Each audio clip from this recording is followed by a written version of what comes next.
जय श्री कृष्ण दोस्तों।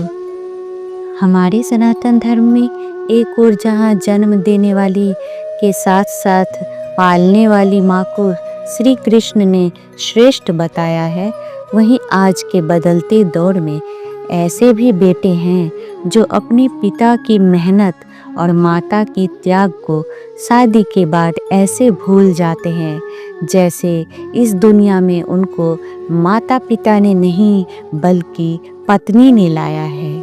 सेवा तो दूर, वह शादी के बाद अपने माता पिता को त्यागना ज़्यादा पसंद करते हैं। गरुड़ पुराण के अनुसार जो अपने माता पिता का सम्मान नहीं करते हैं उन्हें नरक में वैतरणी नदी में डाल दिया जाता है और कोड़े से पीटा जाता है। रामायण के अनुसार माता पिता को त्यागने वाले व्यक्ति को दुख, कष्ट और नरक की सजा मिलती है, क्योंकि माता पिता की सेवा को धर्म और कर्तव्य माना गया है। रामायण में माता पिता की सेवा को बहुत महत्वपूर्ण और धर्म के समान माना गया है। जो व्यक्ति माता पिता को त्यागता है या उनकी सेवा नहीं करता, उसे दुख और कष्ट भोगना पड़ता है। रामायण में माता पिता को त्यागने वाले व्यक्ति को नरक की सजा का भी उल्लेख है। रामायण में कई ऐसे उदाहरण दिए गए हैं जहां माता पिता की सेवा करने वालों को सुख और सफलता प्राप्त होती है, जबकि माता पिता को त्यागने वाले को दुख और कष्ट भोगना पड़ता है। रामायण में माता पिता को भगवान का रूप मानने और उनकी सेवा करने का भी उल्लेख है।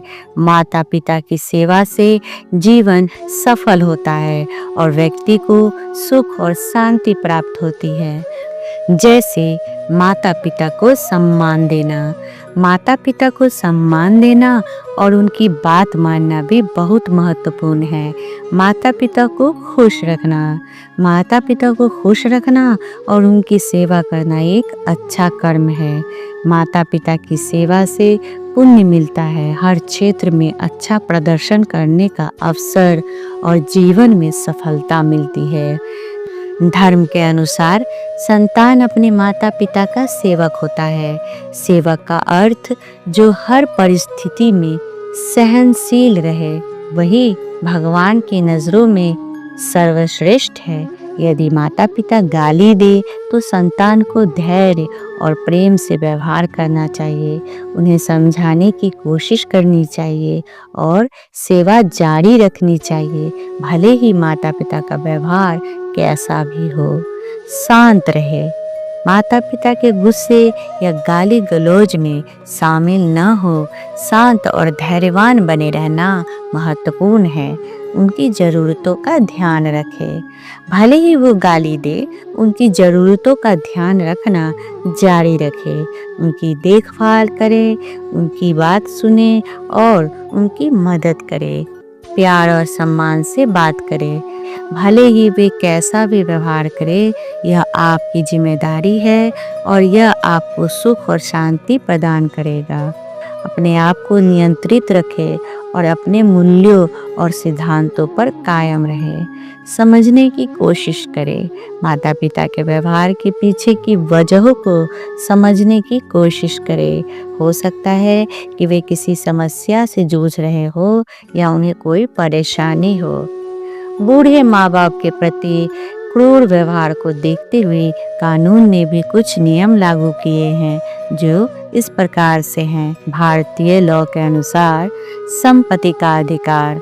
यदि बच्चे माता पिता की देखभाल करने में विफल रहते हैं तो माता पिता ने उन्हें जो संपत्ति और उपहार दिए हैं वे वरिष्ठ नागरिकों के भरण पोषण और कल्याण अधिनियम के तहत रद्द किए जा सकते हैं। लेकिन आज भी बहुत से ऐसे माता पिता हैं जो बच्चे चाहे कितना भी दुख दे अपने मुंह से किसी को कुछ नहीं कहते। ऐसे संतानों के लिए ये धरती ही नरक बन जाती है।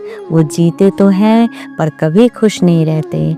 अगर आप अपने माता पिता का ख्याल रखते हैं तो कमेंट में जय श्री कृष्ण जरूर लिखें, वरना दूर रहे। जय श्री कृष्ण।